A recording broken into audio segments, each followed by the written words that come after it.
بسم الله الرحمن الرحیم. در این ویدیو ما می‌خوانیم که چه قسم منبر استراکچر را توسط پوینتر اکسس می‌کنیم. خب وقتی ما یک استراکچر داشتیم و آن را معرفی کردیم در مین، بعداً از همان اسم که ما اسم جدید گفته هم میتوانیم که برای پوینتر مشخص کردیم. ادرس آن را میگیریم، دوباره به یک دیگه پوینتر معرفی میکنیم و توسط همان پوینتر ما میگیریم استفاده از یک دش و یا هم منفی گفته میتوانیم به اصطلاح عامیانه و بزرگتر است. خب از این اپراتور ما استفاده میکنیم تا به همان منبری که در استراکچر داریم توسط پوینتر آن را دیتایش را پاس کنیم. پس این می باشد به نوع داینامیکلی، یعنی ما میتونیم در رن تایم این کار را انجام بدیم. پس میریم به IDE و این مثال را کار میکنیم. خب میایم در اینجا یک فایل جدید میسازیم و اسم نوشته میکنیم پوینتر to access structure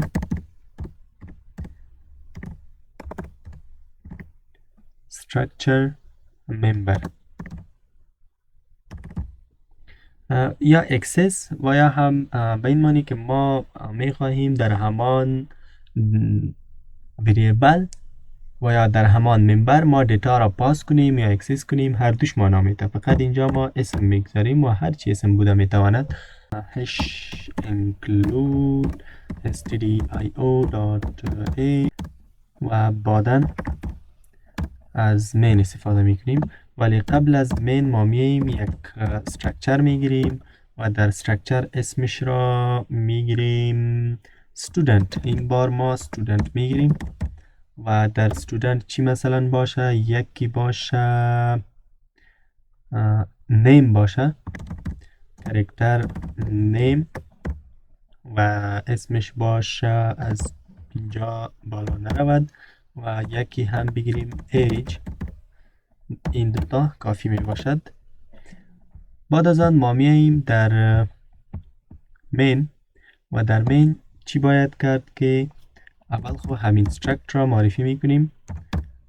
struct student را ما میگیریم و s و بعد از آن ما میاییم.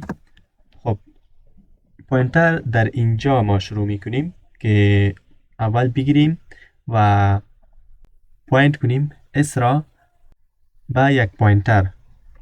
پس میگیریم باز هم struct میگیریم و student و بعد از آن ما میگیریم از هر چی اسم داشته باشیم. ما فقط باز هم str میگیریم، مساوی میکنیم به address of s که بالا ما آن را معرفی کرده بودیم.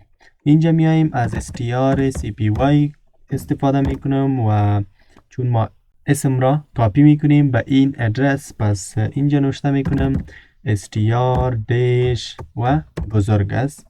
در اینجا ما چی میکنیم؟ نیم استفاده میکنیم. در چی؟ و در نیم روان میکنم. چی را؟ اینجا حالی که نوشته میکنم x9 کد. خب باید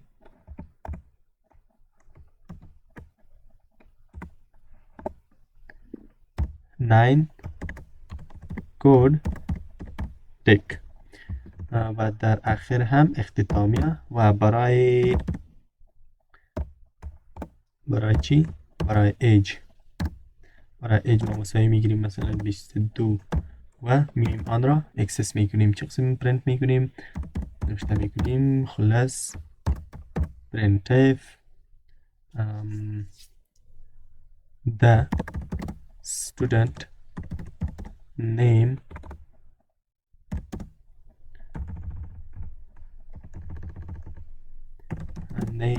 is و چون string می باشد از پرسنت s استفاده میکنم و بعد از آن در اینجا ما چی نوشته میکنیم؟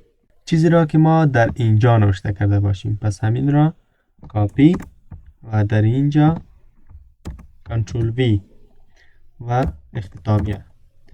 باز هم برای ایج ما چی داریم؟ پرسنت دی داریم و student names the student age. بعد از کنترل اس ما میاییم پروگرام خود را رن میکنیم.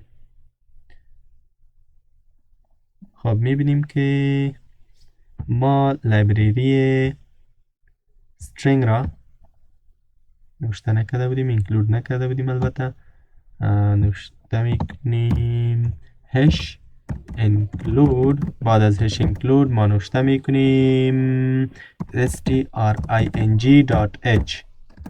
و بعد از آن ما دوباره کد خود را رن میکنیم. بعد از کنترل اس کد خود را وقتی رن کردیم برای ما جواب داد، ولی ما باید از n استفاده کنیم. بعد از کنترل اس دوباره ما کد خود را رن میکنم و میبینیم که این بار همچنان برای ما جواب داد و میبینیم که x9 کد تک و 99 را برای ما درست پرینت کرد. پس این میباشد طریقه که توسط پوینتر ما یک دیتا را پاس میکنیم و یا هم اکسس میکنیم. پس تا بعد، خدا نگهدار.